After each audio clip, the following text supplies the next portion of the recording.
معجزے کے بارے میں عادت باری تعالیٰ شروع سے یوں جاری رہی ہے کہ جس دور میں جس چیز کا عروج ہوتا تھا اس دور کے نبی کو معجزہ بھی اسی قبیل کا دیا جاتا تھا۔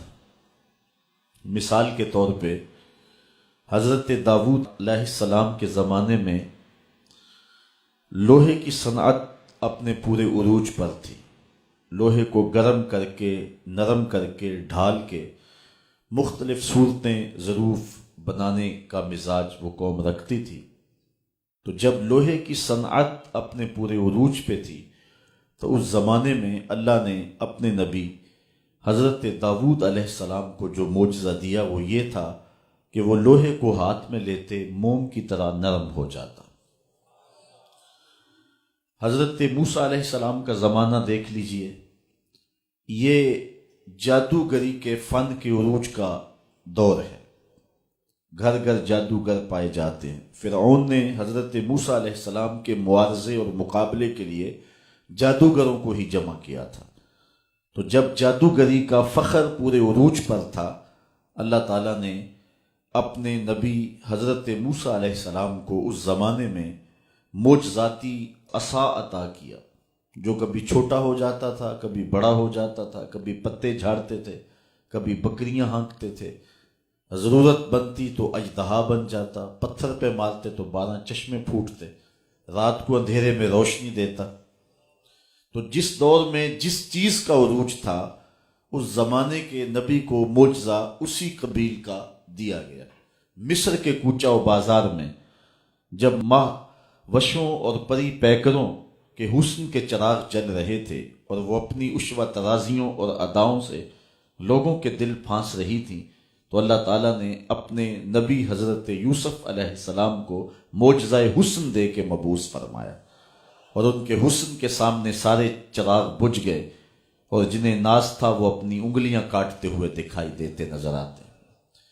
حضرت عیسیٰ علیہ السلام کا زمانہ دیکھ لیجئے، یہ طب یونانی کے عروج کا دور تھا۔ حکیم بکرات، حکیم سقراط، حکیم افلاطون، حکیم جالینوس، ان حکماء نے طب یونانی میں جو کمال حاصل کیا تھا وہ کسی سے مخفی نہیں ہے۔ ہر مرض کی تدبیر، تشخیص، علاج، معالجہ دریافت کر لیا تھا۔ صرف 3 مرضوں کا علاج نہیں ہو سکا تھا۔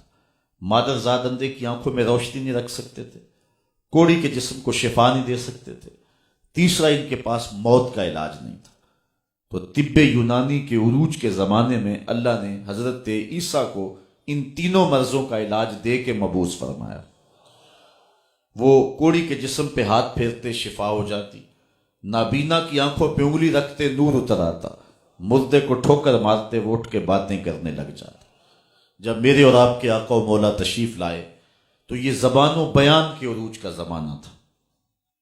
گھر گھر شاعر اور ادیب موجود تھے، انہیں اپنی سخنوری پہ ناز تھا، اور ان کا ناز بھی بجا تھا۔ جس زبان میں تلوار کے، شراب کے اور گھوڑے کے 1000 کے قریب نام ہوں تو وہ اپنی زبان پہ ناز نہیں کریں گے تو اور کیا ہوگا۔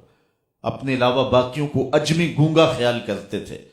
تو جب زبان و بیان کا جادو سر چڑھ کے بول رہا تھا تو اللہ تعالیٰ نے اپنے محبوب کو سب سے بڑا معجزہ قرآن دے کر مبعوث فرمایا، اور پھر ان سخنوروں کو، ان شاعروں اور ادیبوں کو یہ چیلنج کیا کہ اس کی مثل ایک صورت ہی لا کے دکھاؤ، اور وہ نہیں لا سکے۔ تیرے سامنے یوں ہیں دبے لچے فصحا عرب کے بڑے بڑے، کوئی جانے کہ منہ میں زبان ہی نہیں بلکہ جسم میں جان ہے۔ کسی کے اندر ہمت ہی نہیں ہے کہ وہ اس قرآن کا مقابلہ کر سکے۔ تو جس دور میں زبان و بیان کا جادو سر چڑھ کے بول رہا تھا، اللہ نے اس زمانے میں اپنے نبی کو سب سے بڑا معجزہ قرآن عطا فرمایا۔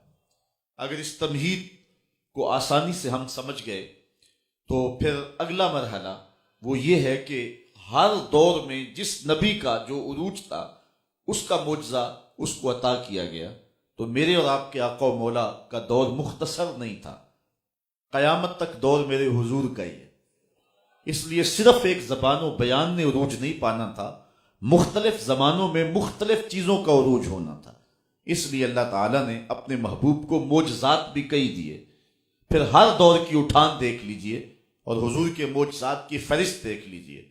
ہر دور کے فخر کو کوئی نہ کوئی معجزہ توڑتا دکھائی دیتا ہے، لیکن دو دور حضور کے انتہائی اہم ہیں۔ ایک جب تشریف لائے، زبان و بیان کا عروج تھا، قرآن دیا گیا۔ دوسرا دور قرب قیامت کا زمانہ ہے، جب سائنسی عروج اور بانکپن ہونا تھا۔ اپالو 11 کے ذریعے لوگوں نے چاند پہ جانے کی بات کرنی تھی، مریخ پہ سفر کی تیاریاں ہونی تھی۔ اللہ تعالیٰ نے اپنے محبوب کو دوسرا بڑا معجزہ معراج دیا کہ سائنسدان الٹی چھلانگیں بھی لگاتے پھریں، وہاں ان کا خیال بھی نہیں پہنچ سکتا جہاں محمد عربی کے قدم پہنچ گئے۔ کوئی حد ہے ان کے عروج کی، بلغل اولاب کمال، ان رفتوں تک پہنچے جہاں کسی کا تصور اور کسی کا تعقل اور کسی کا شعور اور کسی کا تخیل بھی نہیں پہنچ سکتا۔